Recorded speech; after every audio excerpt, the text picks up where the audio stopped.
So I'm going to prepare Cuban style pork roast, and this is about a 9-pound piece of pork.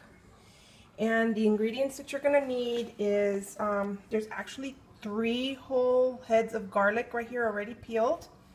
Mojo criollo, I buy the gallon because we use it a lot, so you probably just need 1 bottle.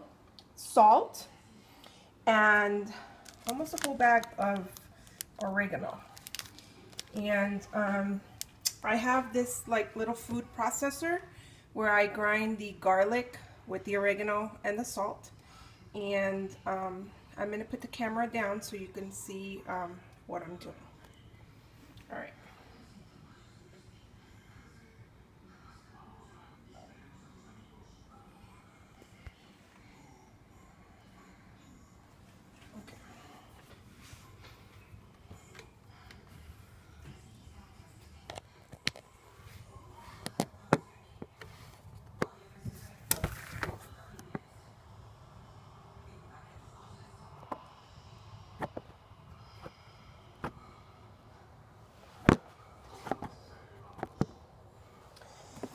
So the first thing I'm going to do is I'm going to use my food processor, and I'm going to put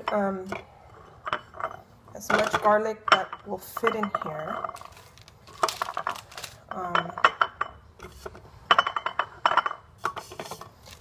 And I add most of, well, all of the bag of oregano.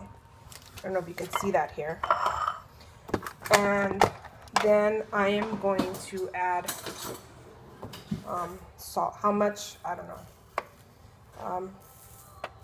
Probably 2 tablespoons and a half or so. And then I'm going to cover this. And I grind everything together.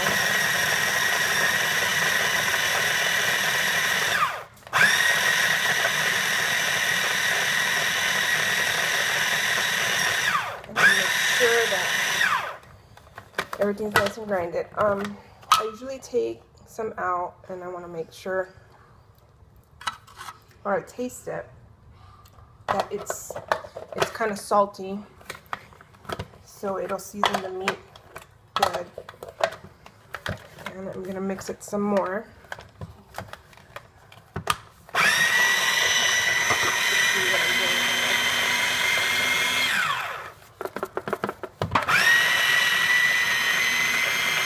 I want to make sure all the salt gets mixed. Sorry if you can hear that. I want to make sure that all the salt gets mixed. Okay. Then what I do is I take out the mixture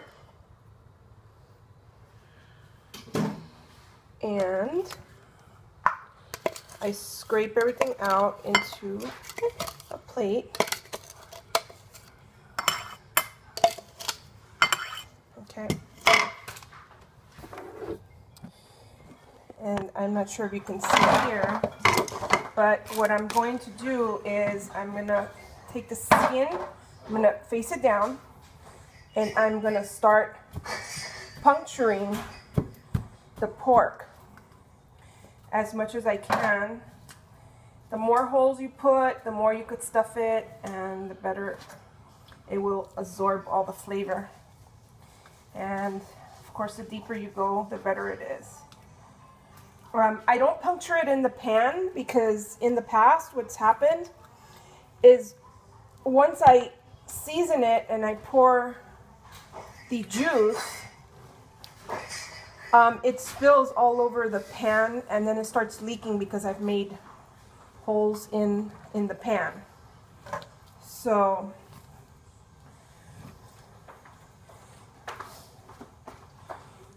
after you've created enough punctures,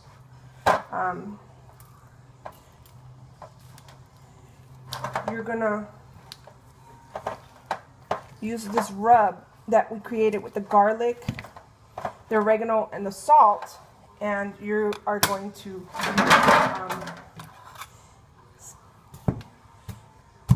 getting through the skin is really hard, so you're going to want to kind of stab it. Okay, so now I'm going to take this rub and I'm going to stuff all these punctures with all this rub.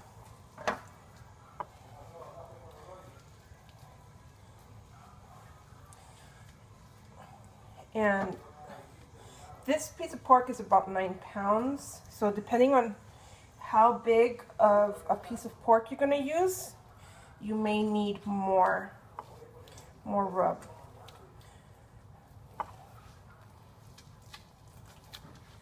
The process is fairly easy. I mean, there's really nothing to it. Once you do this part and soak it in the marinating juice, you're pretty much done. I mean, it's just a matter of, we cook it in the oven, but I guess there's other ways it could be cooked. Haven't tried it other ways though.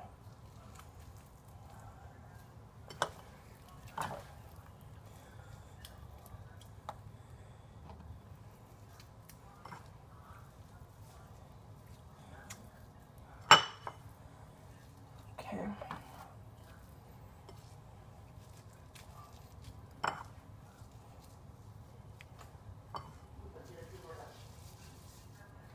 Okay, so now what I'm going to do is I'm going to transfer the meat to the pan, and I'm going to scrape off whatever the rub is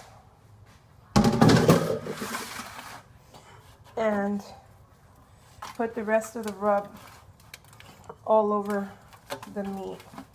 And if it looks like you're over seasoning it, then you're doing it the right way. You want to make sure you have all the garlic and salt covering all the meat and inside the meat. That's what makes it so tasty. Okay.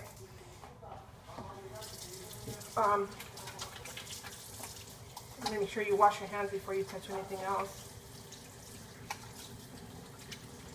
So once you're done with the rub,